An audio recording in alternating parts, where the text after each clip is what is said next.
And a good afternoon, everyone. Welcome to Issues and Attitudes. My name is Jeff Owens, director at WEIU TV and Radio. My co-host is Jackson Probst. Welcome, Jackson. How's it going, Jeff? And today's guest is Dennis Malak, the director of programming, publicity, and promotions at our neighbor, the Doudna Fine Arts Center here on the campus of EIU. Welcome, Dennis. Right. Thank you for having me. Appreciate. I'm glad you came in on this Monday, 1 week from school starting for 2025 here at EIU. The big news I don't know if it's news or not, but the big name I guess that's been people that you're going to have this year is Lenny Bruce.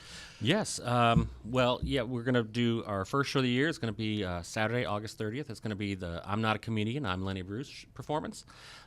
It's I think it's the first time that Doudna's brought in a show that we've had to have the disclaimer on there for mature audiences only. I saw that, yeah. It's something we're trying that's a little different, but it's a fantastic show. It really dives into what Lenny Bruce was and what he was trying to accomplish. And he was the last comic to be arrested on stage for local obscenity laws. So we actually, with this show, also have an alum coming. He's one of the leading First Amendment attorneys, Robert Corn-Reeve, and so he's an EIU alum, and he's going to be doing a book signing on the 28th, 2 days prior to the show, and then also after the performance will be a talkback with both Robert and Ronnie, the performer and writer for I'm Not a Comedian, I'm Lenny Bruce, and they're going to talk about it because it's a huge First Amendment thing, and it's really what the show kind of not only just about Lenny Bruce, but his vulgarity, but also kind of opening the door to so many other legendary comics that a lot of people know today, like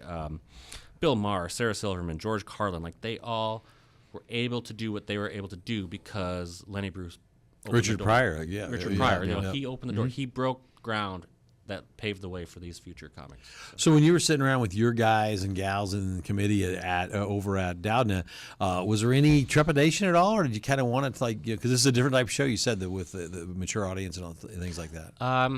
No, I was sitting down with Connor. Connor actually came across this at the conference that we attended last year, and he was telling me about it, and I'm like, we need to do this. Like this is one of the important things that we do here, being associated with the university, is to kind of engage conversation and talk about, not just what Lenny Bruce was doing back then, but also kind of looking upon it historically as to what he was able to accomplish and what he was able to pave the way for future people. And that's very much what we should be kind of bringing to people's attention and talking about here at a university setting. So. Okay, cool. Gotcha. You mentioned Connor Balls as well. What are some of the split responsibilities between you and him, since you guys are both directors of? Well, Connor actually he's now has the job that I had prior to this one as the director of operations, and so he attended the conference with me, and this conference is huge, so one person can almost never do it, but. So he handles all of the technical aspects. So he'll handle all the advancement for, lights and what things need hung where, sound needs, props, things like that. And he also handles all the other events. I really feel for him because there's not a single downtime at Doudna. A lot of people are like, oh, how was your summer? Nice and relaxing. No, there's no such thing at the Doudna Fine Arts Center. We understand that. Yep. Yes, we are continually in operation. We have camps, conferences, community performances, weddings, private events. We do run the gamut, and he's in charge of all that. So I'm more on the kind of coordinating of all the ticketing events and all of the performances and putting the season together, things like that, and then promoting everything that comes up and talking about it. And we work really well together, and between the two of us, we're able to accomplish, I think, an extraordinary amount of activities for the East Central area. As you look towards this fall season and even going into the spring, we'll talk about it a little bit as well. What are kind of the biggest challenges or hurdles you still have to overcome as we get ready for the new season? Well, right now I feel like I'm just fighting time. It's just going by so fast. But so no, I think some of the biggest for us is, the way this season was built. It's really front heavy loaded for the Doudna premiere performances, but that was kind of a necessity because of once we get into a lot of the departmental activities and things spaces become a lot more tied up with the departmental activities that we need to have as well. So, it's just, I guess the biggest struggle would be finding time to do all the work that needs to be done, really. Yeah. at the And, Doudna. and what I was kind of leaning towards that is, because the students all start getting back, they start filtering in this week, and you have a lot of student help and interns, and they coordinate with classes. So try to get them all so they kind of know where they need to be on show nights and performance so nights. that's always the biggest challenge. That's I think I would say unique to our atmosphere here at the university is it's an all-student crew. So Connor, myself, and eventually the new audio engineer, we're the only full-time staff for the Doudna specifically. So everything else is all student-handled. So we always have these huge, this is one of those years for this huge changeover. So it's a lot of training, getting people kind of know what their responsibilities are. Like you said, where to be, how to be dressed. Each event is different. If you're gonna be working on crew, say as for like a reception, you're not gonna dress in your all blacks Doudna gear, right? You're gonna kind of try to blend in. Or if you're backstage, you got to be in all black. You got to learn how to be quiet and attentive. And for me, it's training the front of house on how to be cordial while enforcing some of our policies and training on we just got a brand new ticket system, so that'll be a new big training hurdle this year. So it's always an interesting time. Gotcha. I like that. So speaking of like the student jobs, how quickly do those fill up? Because I actually applied to be on Doudna crew and didn't get it because someone was ahead of for me. Like, how quickly do those fill up? So I typically, for this fall, I hired back in April because I try to get the students hired before they come back, because once they come back, I need to get them trained and ready to go for the onslaught of the season. Gotcha. So. Speaking of like other student events, like as you know, like these aren't the only events in the Doudna. There's also like the campus ensembles and stuff like that, like the Wind Symphony. How do you go about scheduling like between the campus ensembles as well as like the public events like Lenny Bruce and the other ones? So we this is something that has been developed since I got in this role. So we actually will sit down now in November. The departments will give me their schedule and their plan. We'll work out any kind of conflicts between the departments of music, theater, art, make sure that everybody has a space and and they can all meet their academic need. That's first and foremost. We are a university. And then what I do is, I have to remind myself that. And then what I'll do is I'll take those dates and I'll look for the open spots, and I'm trying to look for times where we're also not going to overwhelm and just, kill the crews and Connor. But we try to look for times where we can then schedule some of these performances that we can bring in some of these bigger names. And one of the things I like to do too is, and I really like this method because it allows me to look at what the departments are doing, so then I can also kind of maybe correlate that with master classes. So like Ronnie is coming in, he's going to do a master class Friday before his show with the theater students, and they're going to do this whole big acting thing, and he's going to work one-on-one with a lot of our theater students, and then his show the next night. And even for the second show, Dvorak in America, they're going to come in Thursday, Friday, do master classes. We have 3 different master classes scheduled with that group because we have vocal, we have Carlos Nakai, who is the leading Native American flutist, and everybody's super excited to get a master class with him and the World Percussion Group. And so we have, we're always trying to not, we're a university, so I'm not just here. I don't see Doudna's role as just providing entertainment, but providing entertainment and education. We're here. I want to help supplement and enrich what our department's already doing, and not just bring in a group for bringing a group. Like I want this to be kind of a merged and collaborative experience. Yeah. Do you have a way that you stay organized all this stuff? Are you write it down, computer, both, or how's that? How do you do that? Wow. Yeah. So I try to stay organized. It's hard. It's a lot of dates, and I'll tell you what. I always kind of have to remind myself what year it is because I'm always planning a year in advance. It is so tough. That is hard to do. That's but fair.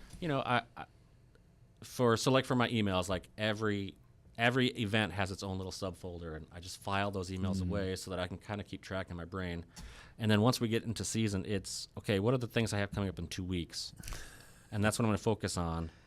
And then I save like one day for like advance, like down the road. But at least that's the goal. That never actually happens because every single day is a curveball. There's a curveball thrown at you, and you just gotta roll with the punches. I think that's true of almost any any area of job. There you go. Well, let's talk about some of the events that are coming up for the public, the big ones. We talked about, obviously, the Lenny Bruce Show on August 30th.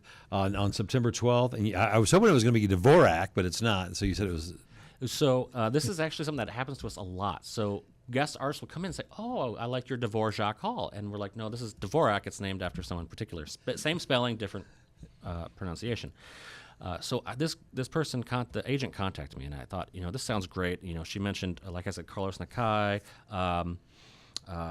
the Chiampi Quartet. These are all like huge names, and then she put this together, this package of Dvorak, and so I thought, how fun would it be to have Dvorak and Dvorak? Yeah. So that was, I thought that was for me, that was a little fun play on Yeah. words. But when I looked at the program itself, it was great. So it's based on Dvorak, the composer, who, when he came to America, he was really heavily influenced on Native American music, and so then he came back and he wrote a bunch of pieces, kind of that were influenced by his time here, and so it's kind of a compilation of all that was written, and kind of bringing it about. And it fits really well, coming on our 250th anniversary of the nation, things like that. So I thought it was really compelling.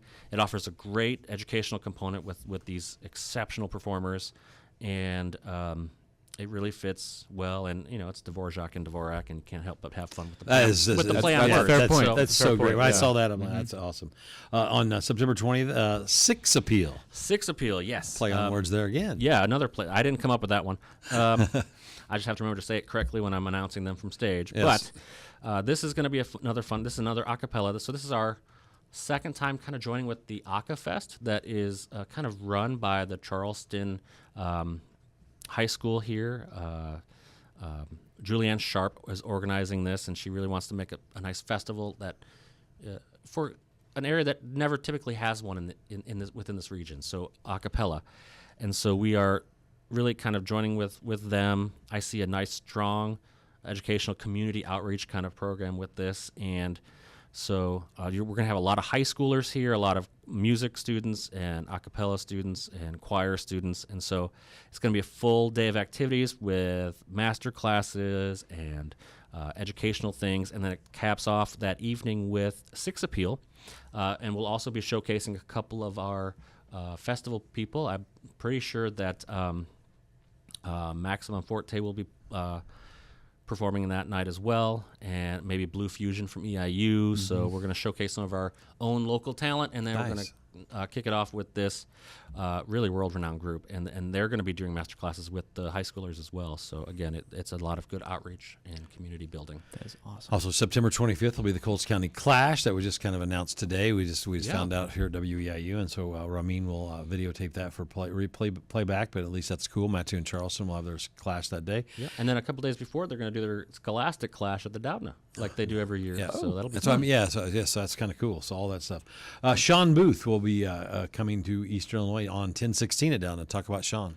So Sean is someone I saw at the conference again last year, and he really spoke to me. He presents these historical kind of motivating icons almost in a unique way. So it's with multimedia behind it, but then he raps about their story, and it's. I thought it was just a really good way to get.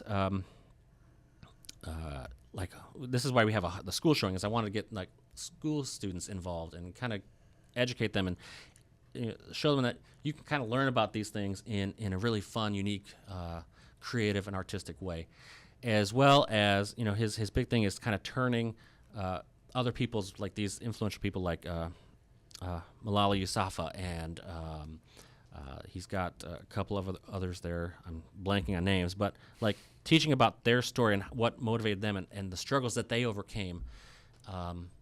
And so turning their blueprint into like your footprint, like you can take these lessons and you can overcome. Like you can do what you want to do no matter what the world throws at you. And I thought it was a great motivational thing. I thought it'd be great for the community to get some students here, and I think he'll be amazing to work with. So. That's awesome. It's awesome. So I will admit, one of the events I'm looking forward to this year is the Eagles tribute band, because I'm a big Eagles guy. So that being said, what is the event you're looking forward to most this year? Well, I mean, I put it together. Yeah. So I kind of. He has to say all. I have to say all of them, but like. I've always been kind of partial to. I grew up in musical theater and dance. So when we talk later, Koresh is something I'm really looking forward to. But all of them, I think, it's really diverse. And I've people always like to ask, and you always like to ask me this, and you're like, "What's your favorite music listening night?" It's always hard for me because it's like I kind of like a little bit of everything. And so everything, yeah. That's what I think really draws me to this position, and to what I can do here is I like to bring a little bit of everything to everybody. Like one of the things I always say is we might, it might not be everything for everyone, but there's something for everyone. Yeah. So I get what you mean. somebody will. There's always going to be something that you can come out and enjoy. Yeah. And if you take a chance on it, like maybe like Sean Booth, like you're like I don't know, but like take a chance on it. I think you'll still, no matter what, you'll always walk away entertained. And having a good time, and it's a good night out. Yeah, and it's a cheap night out. And what's the other thing? If you learn one thing, it's worth it, right? Every Exactly. time you learn something new. And Eagle Mania, by the way, is February 14th, so that'll be. And I'm sure you're going to get a great crowd for that. I mean, Eagles are one of those bands. Tickets for that are already going really well. But I will when we get to it. I don't want to skip over immunity, but just so we can. One of the things that we're offering with that, because it is Valentine's Day, right? Oh yeah. So Eagles will be here on Valentine's Day night, and so we put together a package. So for the general public, for $100, you get 2 tickets to the show, 2 dinners, and 2 drink vouchers. Nice. Wow. Which is a very A inexpensive lovely night with the Eagles is what you're saying. Yeah, and for students, it's $75 for the same package. So we're offering a really nice Valentine's Day special. And I think people are already taking advantage of it. It's going to be a great show. It's going to sell out fast. These tickets are already selling really well. So I would recommend, if you want to see the show, and if you want to have a nice romantic evening out, make sure you come out to the February 14th to see the Eagles. There you go. Get your tickets now, because it's going fast. And prior to the Eagle Mania show, they're in, like you said, 124 on January 24th. Immunity. Talk about Immunity and what that's going to do. Immunity, this is part of our classical series. What really drew me to this was, we are coming out now on 5 years post-COVID, and Joshua Roman is the performer, and he developed long COVID. So he developed this. A typical one is dysautonomia. So, and he likes to talk about the fact that he has a disconnect between the brain and your exertion. So you can walk up a flight of stairs, but your brain feels like you just ran a marathon. So he had to reteach himself how to play and perform. Oh wow! So that with the stamina he needs to actually do the show. So it was, I think, a very moving piece, and he really talks about it. He plays at a lot of like COVID wing hospitals, and he really wants to get out there and let people know that there are still a lot of people who we don't want to think about it anymore. We're past it. But there's still a lot of people who are struggling with some of the long-term effects that developed from it, and he's one of them. And he wants to reach out, and I would like to say that we'd also like to thank Sarah Bush Lincoln, because they have sponsored this event with us. It's a nice matchup. That's awesome. We are going to, thanks to them, we're going to be bringing this to some other areas, and really kind of bringing this classical music, unique style to people. He's a phenomenal cello. I'll be a little biased. Cello is one of my favorite to listen to, and so, but he's highly credited by Yo-Yo Ma and other people. So he's a fantastic. That's awesome. Performer. So after that, I guess between Eagle Mania and Immunity comes the Jazz Festival, and with the Jazz Festival comes John Clayton. So tell us a little bit about that. Yeah, John Clayton. He is.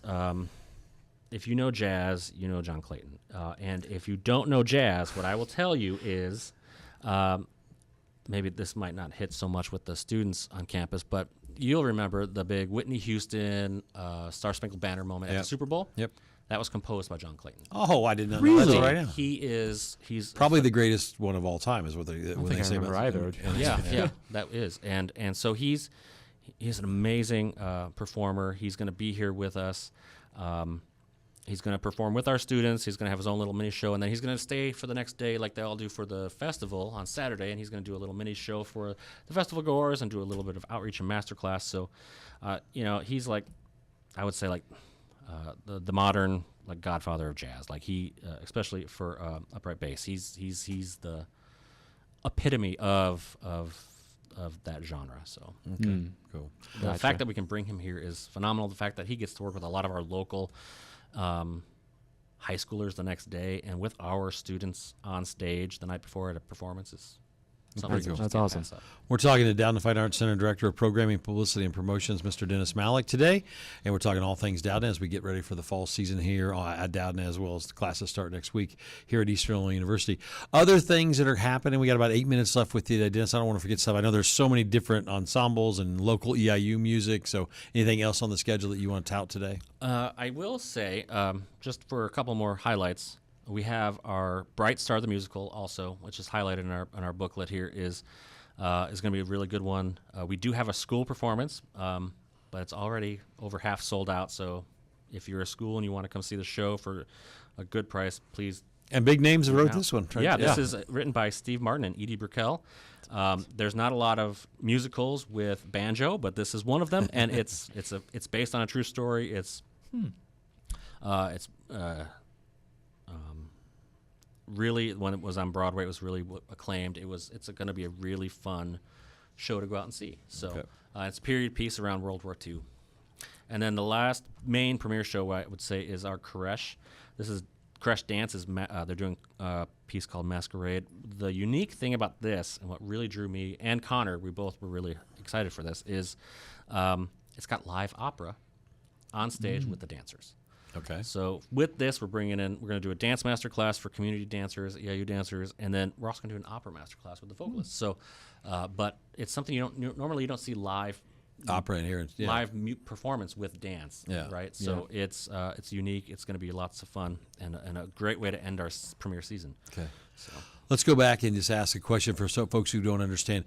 Education is obviously the theme, it seems almost every year with Doudna when you try to coordinate education with some of these shows. But master class, for somebody who doesn't know what that means, could you go into a little bit of detail about that? Oh, sure. Yeah. So a master class is basically we're going to get this performer, this professional, this like master of the art person or master of their field in with our students. So it's a class with them. They can bring their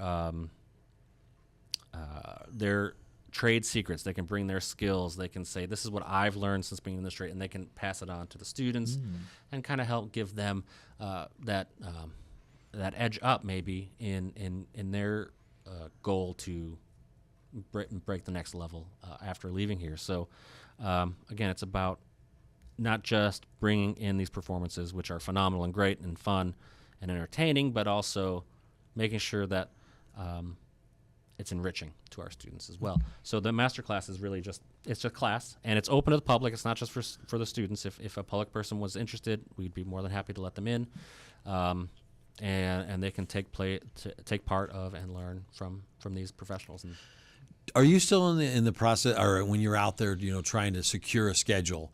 Do you have to sell Doudna on them, or have now Doudna kind of set the standard because you have so many people that know about Doudna and want to come to a location like that because of the newness and the uniqueness of the facility, or do you still have to sell it every once in a while? It just depends. Really it's like changeover with anything. So if the agency's kind of got a lot of changeover, I'll have to kind of re-explain Doudna to them. I think one of the biggest challenges that we face as Doudna is, we have this amazing facility, this amazing building, great campus, beautiful place to perform, but the houses aren't as big as some would like, right? So we love that about Doudna. We love the intimacy that it brings to our area. So we have to just kind of play with that, and agencies and artists are usually really accepting, really good. They want to be on college campuses. For a lot of them, that's their way of kind of coming back, giving back, coming back, and being a part of the next generation of performers, and they really appreciate it, and they love to do it. That's something that even Lenny Bruce, Ronnie Marmo, the performer and writer, loves to be on college campuses. And he always has people saying, like, aren't you afraid to be on college campus? You're doing this Lenny Bruce show. What if you got canceled? And we're like, he's like, no, this is where we should be. This is where we need to be. And when he does his educational outreach with our students, he's doing a bunch of stuff. He's got a class that I think he'll be doing that I don't know if I can say it here, but I'll try to. It's called Stop Effing Acting. I'm glad you said it that way, by the way. You're welcome. So it's about, like, you're not supposed to be acting. You're supposed to be it. You're not acting it. You are that. And so it's a way of, again, it's shocking of a title that I think it'll get the students' attentions, and then then allows them to absorb the information. That makes sense. I mean, it's instead of reading the news, you deliver the news. That's what we tell our kids here. Right. Anybody can read something, we got to deliver it. And so I get it. But then we have a lot of other things. We've got our festivals again in December for a holiday fest. Holiday We've got fest, a spring festival again in April. So we are always active, always busy, and so yeah. Okay. And we have, like I said, the new website for the tickets, but our new website also has a great calendar now you can find everything from the free performances. If it's not in the book, it'll be on that because there's a lot of things that are still coming in now that we're going to put on this year that obviously can't make the book, but we're going to put them in the system anyway. And so always go to eiu.edu/Doudna for information about what's coming up. And if you want to get tickets, it's just the same. It's eiu.edu/DoudnaTix, TIX, and you can get your tickets pretty easy. A couple more minutes left with Dennis. Go ahead, Jackson. I had one thing. So, what has been one of your favorite events that you've had in the past? Because a big memorable one for me was when Randy Brecker, trumpet player, came here a few years ago. That was absolutely unforgettable. I attended the master class, everything. What's been some of the most unforgettable events that you've seen in the past? Oh, wow. I have been there since Doudna started. So I think one for me would be we did a show 2009, 2010. Mm-hmm. It was called High Art. It was my first experience with having to be the tech person for installing aerial artists. I remember this, yeah. So for me, it was memorable because I learned so much. I learned how to do all this rigging and all this aerial work and, all this stuff. And it was a great experience. It was a fun show. The people were amazing. I think the shows that are the most amazing to me are the shows that I still remember the performers, like working with them, how great they were and how much fun they were to be around. And I think that's one of the things that always draws me to this field is, especially this one, where I get to meet so many unique people from all over the world. Even the On Trio was another one I always remember. Like, those ladies were phenomenal. They did a show here, then they came and they did a world premiere piece here with the Doudna. So it's just always been like those are the fun ones. That's awesome. All right, well, we'll ask you your favorite part of the show, the unrelated questions, just to get down. And we got about a minute to go. So, are you an adventurous vacationer? Do you like to go on crazy vacations or normal? When I go on vacation, define a normal vacation. Yeah. Well, where you're not trying to, some people go like skydiving, or they climb like a mountain next to an active volcano. I'm a normal vacation. Oh yeah, so yeah. I was just I heard somebody talking about that this morning. Your favorite actor? Ooh, it could be from any genre. I don't care. Good one. I've always liked Tom Hanks. I think about him in Big, and I think about him in other things. But comedically, maybe not actor, but like producer-wise, it's definitely Mel Brooks. He's pretty good. Is there I'm a so band? looking forward to Spaceballs 2. I can't even tell you. Yeah, Mm-hmm. Quickly, is there a band or singer that you've seen the most? Is there somebody you've seen 5, 6, 7 times out there?